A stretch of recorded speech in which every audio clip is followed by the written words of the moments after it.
Hey guys, Nick here. Today I'm going to be giving you guys an overview and look at a 2020 Honda TRX250X. So it's now late February of 2021. So 2021 should be coming out shortly. But this one has just come in late here to the dealership. But I'll be giving you guys a look through and walk around if you are looking to get one, or you're interested in the semi-clutch, I'll call it. I think Honda calls it that. I'll be going through that and how to work that, because it's got some interesting kind of quirks to it versus a normal, let's say a Rancher or a Recon, in terms of shifting and especially the reverse. So let's get right into it. So of course it's an open style kind of race quad, sport quad, whatever you want to call it. It's a 250. It's probably more like a 239 or something like that cc, but it's in the 250 class. It is still carbureted, believe it or not, for 2020. I used to ride these probably 3 years ago, and I remember wanting them to be fuel injected, as everything has gone to basically fuel injection. So I'm hoping Honda will make these and the Recons fuel injected very shortly, because it really does need it. It would really boost the power and output out of these. But they still got, for a 250 and what it is, it still moves along pretty good. I've driven them a lot. Of course, it's only the rear axle, so the front end's pretty open. You know, no drive shafts, no nothing. Front of the motor here, you see your little coolant there. I believe that is it's oil cooled. But of course you got your fuel on off right there. Foot shift, and clutch, we'll get into all that. Just your basic straight axle from Honda, rear diff, exhaust. But let's get into the cockpit area here, because this is where it gets interesting. So of course you got your normal neutral switch, got your off, and then you're on with your high and low beam. See it there. Of course your starter, emergency kill. Okay, throttle. Start it up for you guys. So these are carbureted, so they can be a little bit finicky in the cold, and they take a little while to warm up. So I already had this one running.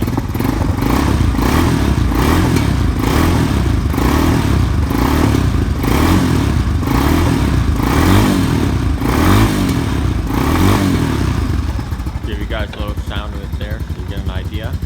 It's not loud if you're concerned about loud, but it definitely it has a good tone to it.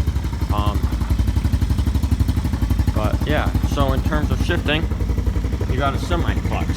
So what that means is, you pull it in, put it in gear, you just shift up on your foot, you let go.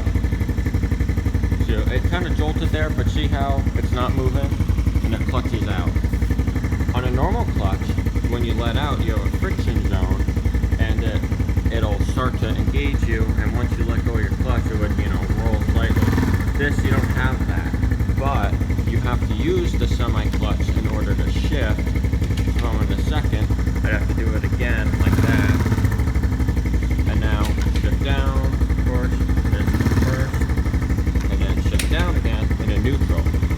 Now this is where it really gets interesting, and I don't think I can do this because I'm holding the camera, but you gotta take this tab, you gotta push down, pull this here, got a little black tab there, and then when you pull that black tab back, and you have this down in the groove, see it? There you go. That's what you want to be pushed down, like that. You want it like that, and you're gonna pull it in like that. Okay, and then you're gonna shift down once you've done. So once you've done that, and then there's a black tab here. You're gonna push back. I'll show you guys in a second. Then you shift down. That'll put you in reverse, of course. And now you're moving backwards, and then you shift back up, and then neutral. So it's a little complicated, so I'll go over it again, but I want to show you guys the switch over here so you can see it, hopefully, a little bit better. Hold on a second. Alright, so There we go. There's a little bit. So now you can see this mechanism. So it's put your finger in there and you literally just push it up. And then once you've done this, you can shift down on the foot lever. So the order is you have this pulled with one hand, right? Sometimes you have to kind of pull the clutch lever forward. This one's also brand new, so it's a little finicky. But once you've done that, push it in, hold it. Okay, now while that's held and you're holding that, you're gonna take your right arm or your right hand and push this like that.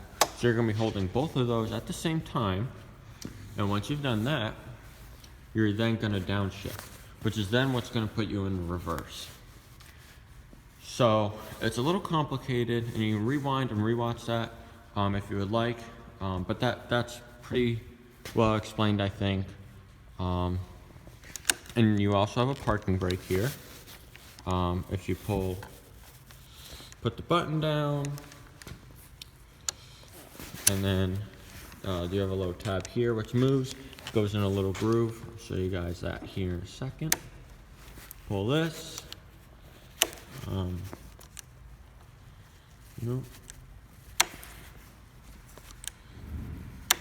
But it basically just goes in that little groove. Whoa, I don't know what we got going on here. Let's refocus. There we go, right there. You see, goes in that little notch there.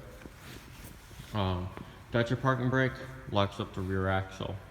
Front, you do have disc brakes, and in the back is, of course, a classic solid axle with the drum.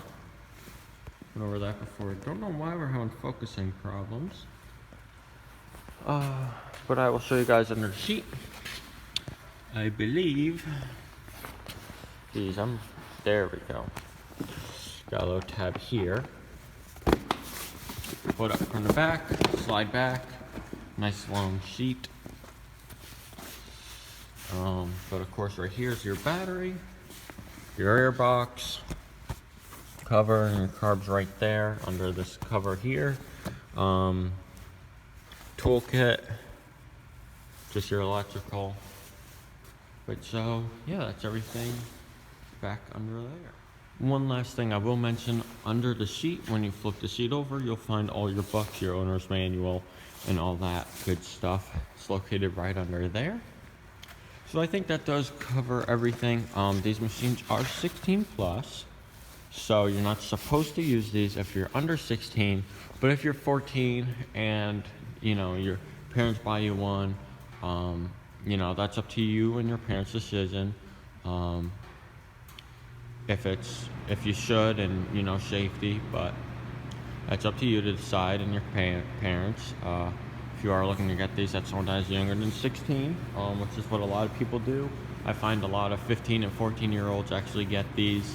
But it really depends on your driving experience and your skill level, and also the size of you, how big or small you are. You don't want a real small person on one of these and it flips, because that could end badly.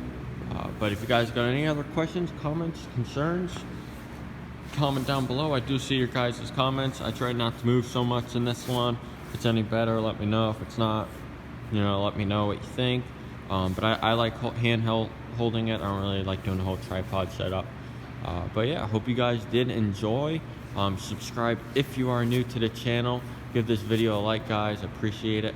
Have a good one. Bye.